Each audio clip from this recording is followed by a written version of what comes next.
Says it all, doesn't it? Wow, did I get a lot of requests for this one? You guys really seem to hate this episode, and watching it again, I can definitely see why. Everything it does is wrong. Beyond wrong, actually. So, by popular request, let's tear Stuck in the Wringer a new one. Wow, we are off to an amazing start. You may remember our first writer, Zoo Service, and his other masterpiece, A Pal for Gary. And it looks like he's one of the creative geniuses who brought us one-course meal. I'm super excited already! But that's not the only veteran who helped make this beauty. Hot off his work creating the Splinter, we have Sean Chermatz. And then there's Derek Iverson, who created the creepiest fuck squids visit, and would eventually go on to help pen Demolition Doofus. It looks like we got ourselves a dream team here. It starts with SpongeBob taking a shower until he over-dramatically drops the soap, because the writers think that that's funny. Ha ha ha, nothing of substance happened. Then SpongeBob cleans his brain because the writers don't know jack shit about comedy. When the shower's done, SpongeBob cleans himself off with a laundry wringer. What would I do without you, Wringer? Use towels, perhaps? Maybe drip dry in the fucking ocean? SpongeBob gets dressed and is prepared to go to work, but slips on soap and bounces into his tub to pad out the episode's length. He steps on a rubber duck, which startles him to step on another bar of soap, which gets him stuck in the wringer. He tries to use his tongue to get himself out, but ends up breaking the handle. Hey, this kind of reminds me of real-life situations when people can't get their hands or other extremities out of nooks or machinery. They spend days calling for help that never comes, eventually forced to cut off that extremity in pure desperation. And these hacks think that a scenario like that can be used for comedy. Patrick comes in looking for his rubber duck. Okay, what season is this episode? Ah, I see. Yeah, by this point, Patrick had an IQ of negative 75. When SpongeBob asks for help, Patrick uses Forever Glue to help SpongeBob be stuck forever. Yes, Patrick really has become that stupid. Speaking of that, you know what I find interesting? In these SpongeBob torture porns, he's actually really close to his original personality. In this episode, especially. So the glue hardens because the writers think that crippling someone is funny. Of course, SpongeBob's only concern is getting to work, which yes, is very similar to his original characterization. Patrick does manage to help slightly by breaking the wringer off the floor, so SpongeBob gets to work and starts making Krabby Patties. And when Squidward sees the wringer, he of course laughs at SpongeBob's misery. And then this happens.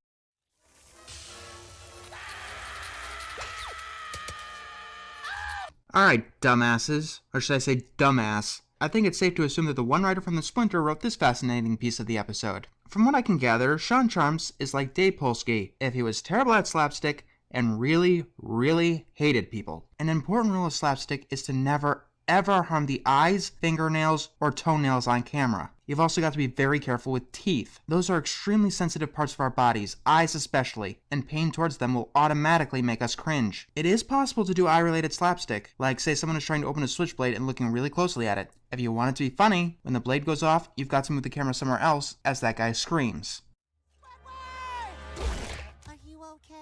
From Derek Iverson, who seems to have some bizarre psychological horror fetish. When someone asks for a refill, SpongeBob jumps up and causes the cash register to fall on his foot. Once again, the pain is raised to cringe-inducing levels. Then we have shenanigans that eventually ends with the cash register emptying on the floor. This, of course, gets Mr. Krabs to come into the picture.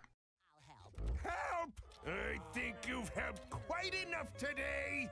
Remember that line. SpongeBob gets kicked out of the Krusty Krab and bumps into the cause of all of his pain. Patrick tries to cheer SpongeBob up instead of, I don't know, taking him to a hospital. They go to an ice cream parlor where SpongeBob is unable to eat his ice cream because the wringer is apparently stuck on his esophagus. Wow, that's just great. They're implying that SpongeBob is eventually going to starve to death because of that thing. Cause you know, if you can't swallow something like ice cream, that tube is closed. Tightly. Oh, and would you look at that? Patrick eats SpongeBob's ice cream like a good friend. Next, they go to the carnival, where we're treated to some scenes where SpongeBob can't play any of the games or ride on any of the rides. He even gets a shiner in the process. Hey, writers, I don't care who the hell you're doing this to. Torturing a character is not funny. Speaking of torture, sometime later, Patrick comes around with some cotton candy for winning a dart tournament. Wow, you sent your friend flying, but instead of looking to see if he's okay, you go and play darts. Some goddamn friend you are! Finally, SpongeBob has had enough, and he knocks the cotton candy to the ground.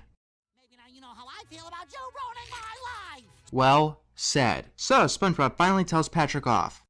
Help! I think you've helped quite enough today! Hey, it's exactly like that other scene. Of course, the townspeople angrily shout at SpongeBob despite running excitedly towards their fight. Yeah, I suppose it's okay to yell at someone for some minor accidental vandalism, but it's not okay to yell at someone for ruining your life due to their incomprehensible stupidity.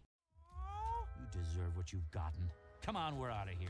Not Screw you. Screw you all. I knew Zeus' service would shine through eventually. In fact, I think he was in charge of the rest of the episode. Patrick tries to stay mad at SpongeBob, but is unable to. He runs to SpongeBob's house, breaks in, and finds something that wouldn't be out of place in a horror story. I guess Derek ain't done yet. What's that? I can't hear you, what with all the lonely voices in my head. Torture Squidward, torture Squidward, torture Squidward, torture Squidward, torture Squidward, torture Squidward. Oh, I love that part. And now he comes to the most infamous part of the episode. Patrick cries, and that starts to melt the glue. Okay, before we move on, tears are essentially salt water. They live in the ocean. Do you dumbasses see the fucking problem?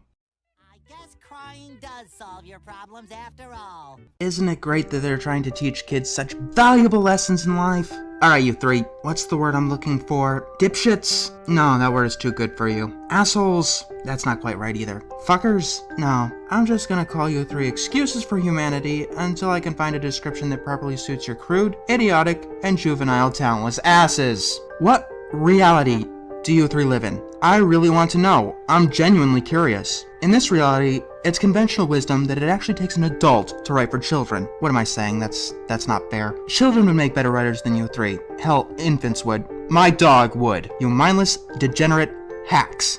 You three may want to thank your lucky stars every second of every day that whatever the fuck you sold your souls to was stupid enough to give you your jobs. Because if you lose your jobs writing this trite shit, you'll most likely never work again. Not just in television, but in any job. I don't know anyone who would lower themselves so substantially to even reluctantly want your demented, poisoned minds around. Just leave us all alone and go back to the fucking sledge you came from.